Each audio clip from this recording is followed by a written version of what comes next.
personal and collective privilege, but then, Mr. President, just to not belabor the issue anymore, because we have Senator Lacson who is set to deliver a privileged speech. May I just make a short manifestation, Mr. President, if I may? Yes, you may proceed. Yes, Mr. President, thank you. Mr. President, sabi po nung dating sikat na senador dito sa bulwagang ito, na itago natin sa pangalang Joker Arroyo, kapag bad ka, lagot ka. Pero ngayon, Mr. President, kapag good ka, lagot ka sa mga sindikato. Mr. President, ngayong araw pong ito, kaninang umaga, nagulat po ako nung meron pong kumaladkad sa pangalan natin tungkol po sa flood control project sa mahal nating lalawigang Bulacan. Uulitin ko at parang sirang plaka na po ako, Mr. President. Wala po ako kailanman naging flood control project. Hindi ko po sasabihin na I categorically deny this accusation. Dahil po may resibo po tayo. Meron po pwedeng i-verifika kung bakit ito nangyayari.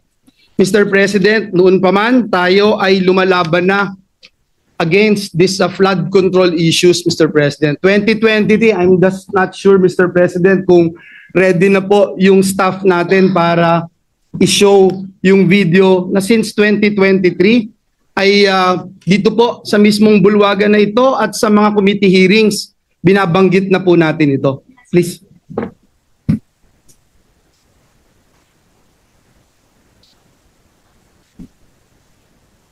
Please po.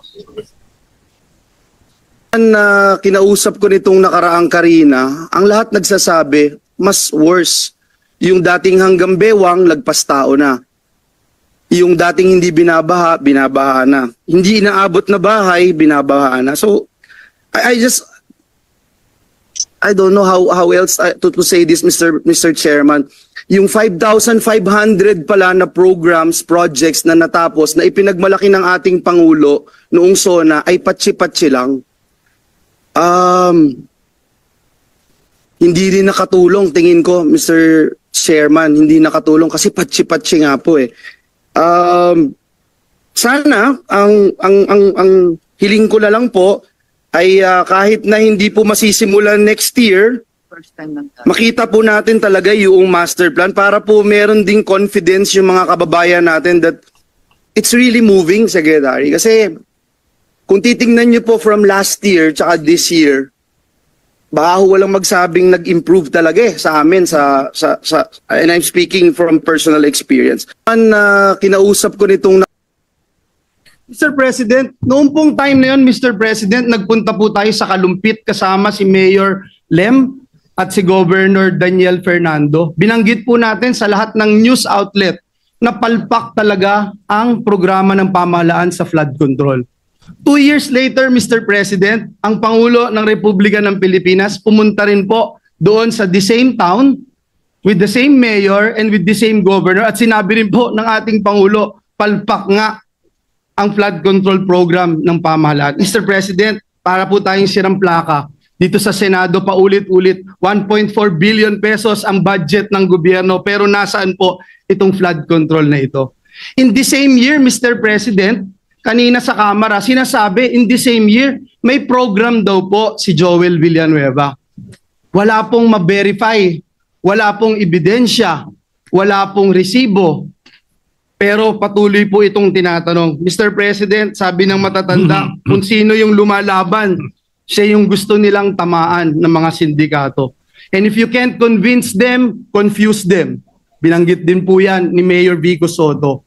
Mr. President, hinahanap pa ba natin ang mastermind? Dito rin po sa bulwagan na ito, Mr. President, unang nasabi yung binabanggit kahapon ni Senate President Escudero, a name that cannot be mentioned. Walang iba kung hindi si Dracula, na ginawang tagapagbantay ng Kamara doon po sa National Blood Bank natin. Ngayon, Mr. President, nasan po si Dracula? Bumaba daw po yung dugo. Bakit? Kulang na po ba ang supply ng dugo? Kaya sa iba na humahanap ng dugo si Dracula? Sino ba ang mastermind nito, Mr. President? Hindi po ba ganito rin po yung ginawa sa atin 2 years ago nung nilabanan natin yung People's Initiative na may mga script na pinababasa at basa, scripted lahat. Kahit walang ebidensya, i-contempt mo. Kahit walang ebidensya, ipako mo sa krus. Mr. President, hindi po tayo natatakot sa mga ganitong uri ng demolition job. Handa rin po tayong madungisan ang ating pangalan, mainsulto o batikusin kung ito naman po ang magliligtas sa ating mga kababayan at tuldok sa anlibaha. Mr. President, let me put this on record. Alam ko po kung bakit lumabas ang pangalan ko. Kahapon ho, Ginoong Pangulo, and Senator JV and Senator Chis would attest to this. May hawak po ako ng mga affidavits ng mga taga-DPWH sa Bulacan. Pinakita ko po sa kanila at sabi ko, i-bring up ko po doon sa committee ni Senator Marcoleta. Hindi ko po ito nagawa sapagkat alam naman natin, Mr. President and Majority Leader Migs, alam natin yung nangyari kahapon. So we were preparing, I didn't get the chance to attend the committee hearing. Pero ang sabi ko nga po kay SP Chis kahapon at kay Senator JV, this is way too low. Assistant District Engineer. Para namang, bakit naman pag-aaksayahan ko ito ng panahon? And then, ito nga po, lumabas bigla kahapon ang taong ito. And I'm not trying, Mr. President, na just to defend myself and hit this pawn, Mr. President. Kasi alam naman natin sinong may hawak dito. Kaya ang hiling ko po sa bulwagang ito, ang hiling ko rin sa ating Pangulo, alam ko na sincero po kayo, alam ko po na masakit po sa inyo itong nangyayari. Pero klarong-klaro po sinong mastermind, Mr. President. Klarong-klaro po kung nasaan na si Dracula, kung bakit bumaba ang kanyang dugo kasi hindi na ho malaman kung saan tatago yung bilyon-bilyon o trilyon-trilyon sa labi. Hindi na alam kung saan kaya bumaba po yung dugo. At mismo si Dracula sinasabi hindi naman niya gagawin ito kung walang basbas ng amo niya. Sino ba ang amo niya, Mr. President? Sino ba ang naglagay sa kanya bilang tagapagbantay ng national budget? So yun lang po, Ginoong Pangulo, ang nais kong sabihin. Mr. President, binanggit po kahapon ng ating Senate President Chis Escudero yung mga pangalang hindi pwedeng banggitin noon. Pero ngayon, Mr. President, may ginagawa ang Diyos, buhay ang Diyos. Ito pong nangyayaring ito, alam po niya na ito'y maglilid sa katotohanan at ang katotohanan ang magpapalaya sa atin. Uulitin ko po, Mr. President, hindi lang po categorically denying yung binabatong putik sa atin at para dumihan ang ating pangalan. May resibo po tayo, madaling verifikahin, tayo po ay more than willing mag-undergo at sumali sa anumang investigasyon sapagkat wala po tayong tinatago. Ngunit ang hiling ko, Mr. President, atin pong alamin at siguruhin na may ebidensya yung ating mga sinasabing sangkot dito. At sa mga susunod na pagdinig, bibigay ko po lahat ng aking nalalaman. Wala din po akong sasantuhin gaya ng sinasabi ko noon pa. At Mr. President, I will never betray my principle. I will never, ever,